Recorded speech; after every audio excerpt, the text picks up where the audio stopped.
So I wanted to make a short video about 5 simple yet very powerful tips that you can use to make sure that you have money to invest every single month. Let's begin. Before we start, nothing in this video is financial advice. I just wanted to make a short video covering the 5 powerful tips that I use on a very regular basis. At the end of the video, we'll also cover some bonus tips. A lot of people want to invest more, however they can't make it every single month. But if you follow these tips, you will have money every single month to invest. Let's look at number 1. Pay yourself first. This is a concept that you might be very familiar with. People talk about it all the time. You'll find so many articles written about it, so many videos made about it. But what does this even mean? It means that make saving and investing a priority by treating it like other essential bills. It's the exact opposite of what broke and financially impaired people do. Paying for everything else you want first is not the way to go. This is actually a mistake that I and even you have made at some point or sometimes still do. This can especially be true when you get a windfall like a bonus or something. This self-payment routine should be integrated into your budget alongside other necessary expenses like your phone bill or groceries. By doing this first, you'll quickly realize that you don't even miss the funds that aren't there anymore. However, you'll see your savings and investments grow substantially over a period of time. The next one is to create and stick to a budget.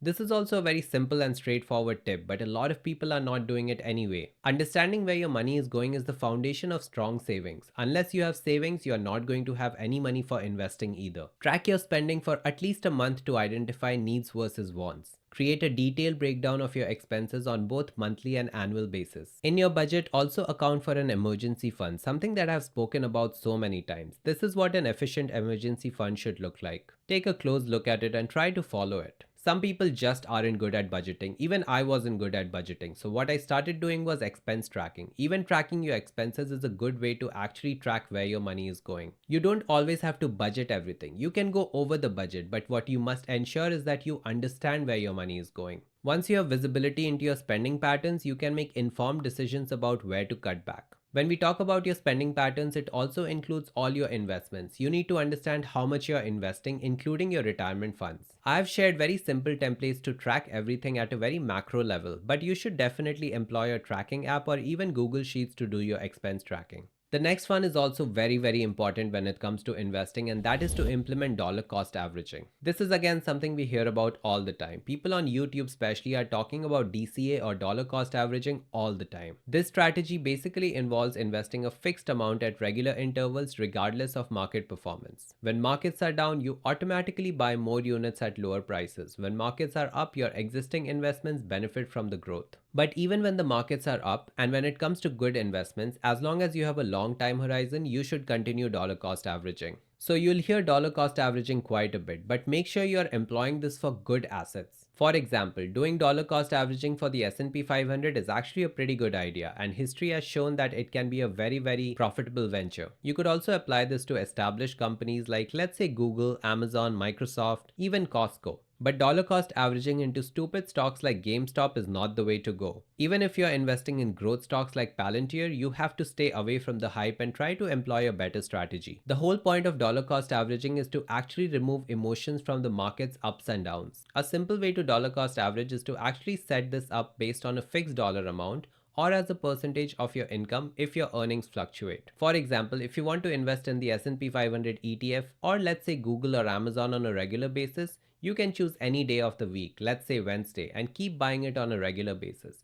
This is something that I actually do when it comes to Google and Amazon because I really believe in those two companies. As time goes by and you become a little more sophisticated with your investments, you can start employing other strategies on top of DCA. The next step is actually to find expenses to reduce or eliminate. This is something that we can all do at regular intervals. We all have wasteful spending. Even if you eliminate it at one point, it tends to add up pretty quickly. Look for everyday expenses you can cut back on or transform into occasional treats. Review your monthly bills to identify services or subscriptions you can reduce or eliminate. Something that you can also do is consider using unused gift cards or reward points towards necessary purchases. This will help you free up cash for investing. You know, there are these reward cards that people are trying to hand you in the grocery store all the time. Those are not completely useless. They can actually be quite beneficial. The point is that these small habits eventually add up. Even if you don't believe me, you'll at least believe this book. This is a book that almost everybody has read at this point. The point is that small changes in your daily spending habits can create significant room in your budget for investing. That's something that you should strive to do. The fifth tip that I wanted to share with you is to set clear financial goals. This is something that I did not do for a very long time and I have suffered the consequences of it, but now I always set very clear goals. Define specific measurable financial targets for different time horizons, 1 year, 5 years, and beyond. Connect these goals to tangible outcomes like a down payment on a house or building retirement savings. Again, over the last couple of years, I have been using this simple template that I've actually shared on this channel before. Feel free to check it out. It's very simple and it's free to use. I'll link it in the description as well. The point is that if you make your goals very concrete, you will feel their significance and it'll help you stay motivated as well. There's always something to work towards, and it's much easier to track it when it's written down somewhere and you track it regularly. If you're really bad at it, consider working with a financial advisor to determine exactly how much you need to invest monthly to achieve your long-term goals. Personally, I have not really used a financial advisor so far, but I know a lot of people who are using one, and it has been helping them achieve their goals, so don't shy away from it either. So those were the 5 simple tips that I would recommend you follow to make sure that you have money to invest every single month.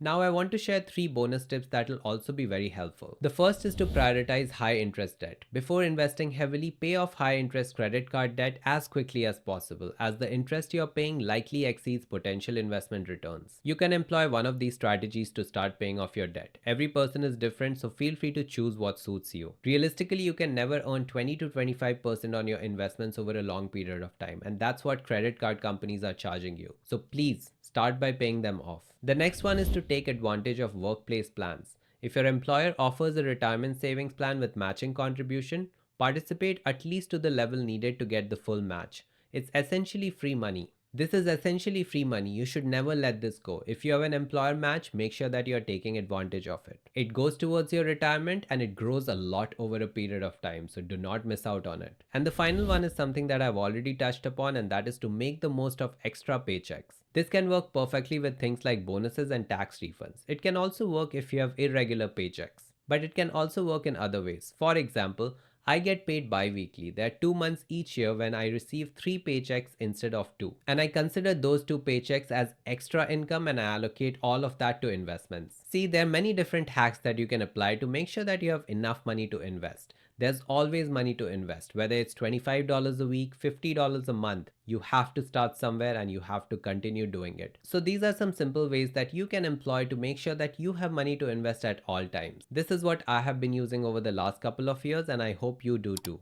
On that note, I'll see you next week in a new video. Till then, keep learning and stay on top of your finances. Until next time.